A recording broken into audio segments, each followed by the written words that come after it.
محبت انسان کی فطرت کا حصہ ہے اور زندگی گزارنے کے لیے شریک سفر کی تلاش بھی ہر انسان کی فطری خواہش ہوتی ہے، لیکن بعض اوقات انسان سے بڑی بھول ہو جاتی ہے اور وہ کسی کی ہوس کو محبت سمجھ بیٹھتا ہے۔ نوعمری میں تو اس غلطی کا احتمال اور بھی زیادہ ہوتا ہے، اور یہی وجہ ہے کہ روایت پسند مشرقی معاشروں میں لڑکوں اور لڑکیوں کے مادر پدر آزاد اختلاط کو پسند نہیں کیا جاتا۔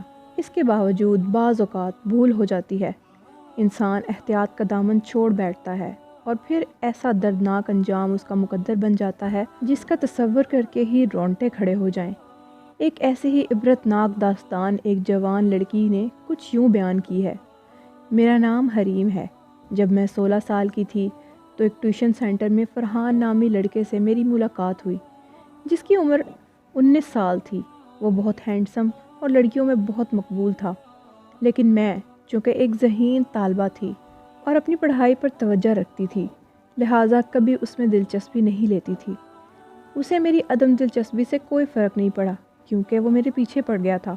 جب بھی میں ٹیوشن سینٹر سے گھر واپس جاتی تھی تو وہ میرا تعاقب کرتا تھا۔ میں نے اس سے جان چھڑوانے کی ہر ممکن کوشش کی، لیکن اس نے اپنی کوشش جاری رکھی۔ ایک روز جب میں گھر واپس جا رہی تھی تو فرحان کا دوست معظم میرے پاس رکا اور بتایا کہ فرحان میری محبت میں دیوانہ ہو چکا ہے۔ اس کا کہنا ہے کہ وہ دن رات میرا ذکر کرتا ہے اور میرے بغیر زندہ رہنے کا تصور بھی نہیں کر سکتا۔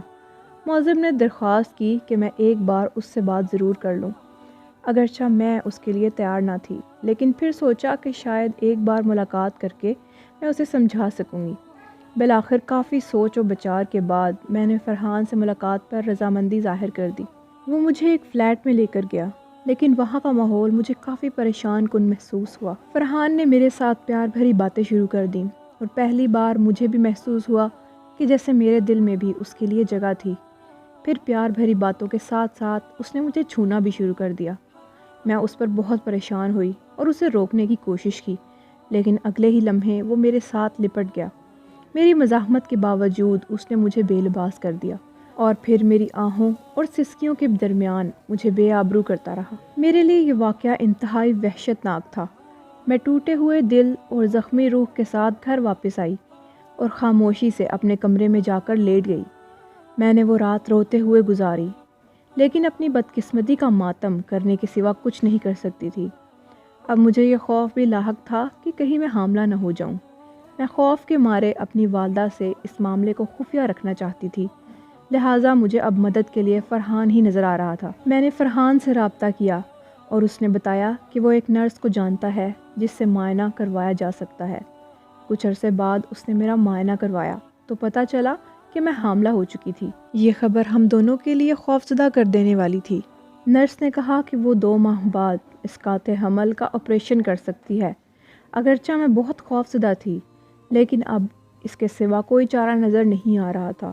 میں نے اسقاط حمل کروا دیا، لیکن اس دوران کسی پیچیدگی کی وجہ سے میرا بہت سا خون ضائع ہوا اور میری حالت غیر ہو گئی۔ بالآخر مجھے یہ معاملہ اپنی والدہ کو بتانا پڑا، لیکن ان کا رد عمل اتنا خوفناک تھا کہ جس کا میں تصور بھی نہیں کر سکتی تھی۔ انہوں نے میرا تمام سامان اکٹھا کیا اور اسے گھر سے باہر پھینک دیا۔ مجھے باہر نکال کر انہوں نے گھر کا دروازہ بند کر لیا تھا۔ میں نے بہت فریاد کی، لیکن انہوں نے مجھے وہاں سے ہمیشہ کے لیے چلے جانے کو کہا۔ اب ایک بار پھر میرے لیے فرحان کی مدد مانگنے کے علاوہ کوئی چارہ نہیں تھا۔ وہ مجھے واپس اپنے فلیٹ پر لے گیا۔ میرے لیے اب ایک ہی راستہ تھا کہ فرحان سے شادی کر لوں، لیکن اس کے گھر والے مجھ سے نفرت کرتے تھے۔ صرف اس کی دادی اماں تھیں جن کے دل میں میرے لیے نرم گوشہ تھا۔ بالآخر ان کی کوششوں سے ہماری شادی ہو گئی۔ فرحان کے گھر میں میری زندگی انتہائی تکلیف دہ تھی کیونکہ ہر کوئی مجھ سے نفرت کرتا تھا۔ ایک روز اس کے والد اور بھائی نے مجھ پر سخت تشدد کیا اور میرے کپڑے پھاڑ کر گھر سے باہر بھی نکال دیا۔ اس موقع پر ہمسایوں نے مجھے پناہ دی۔ میری تکالیف کا سلسلہ یوں ہی جاری تھا کہ کچھ عرصے بعد میری قسمت نے ساتھ دیا اور میں ایک یونیورسٹی میں داخلہ لینے میں کامیاب ہو گئی۔ میرا تعلیمی ریکارڈ ہمیشہ شاندار رہا تھا اور ایک بار پھر میں نے بہترین تعلیمی کارکردگی کا مظاہرہ شروع کر دیا تھا۔ اس دوران میرے ہاں ایک بیٹی نے بھی جنم لیا۔ یونیورسٹی کی تعلیم مکمل کرنے کے بعد مجھے اسکالرشپ مل گیا اور میں ملک سے باہر تعلیم حاصل کرنے چلی گئی۔ میری تعلیم نے میرے لیے دنیا میں سب سے بڑے سہارے کا کام کیا، اور اب میں ایک آزاد اور خود مختار عورت کے طور پر زندگی گزار رہی ہوں۔ اگرچہ میں اپنی اعلیٰ تعلیم کی وجہ سے ایک بار پھر سے باعزت زندگی گزارنے کی قابل ہو گئی ہوں، لیکن نادانی میں اٹھائے گئے ایک قدم نے مجھے جو زخم لگائے ہیں وہ کبھی منجمد نہیں ہو سکیں گے۔ ویڈیو پسند آئے تو ویڈیو کو لائک کیجیے گا اور ہمارے چینل اردو کائنات کو سبسکرائب بھی۔ اللہ نگہبان۔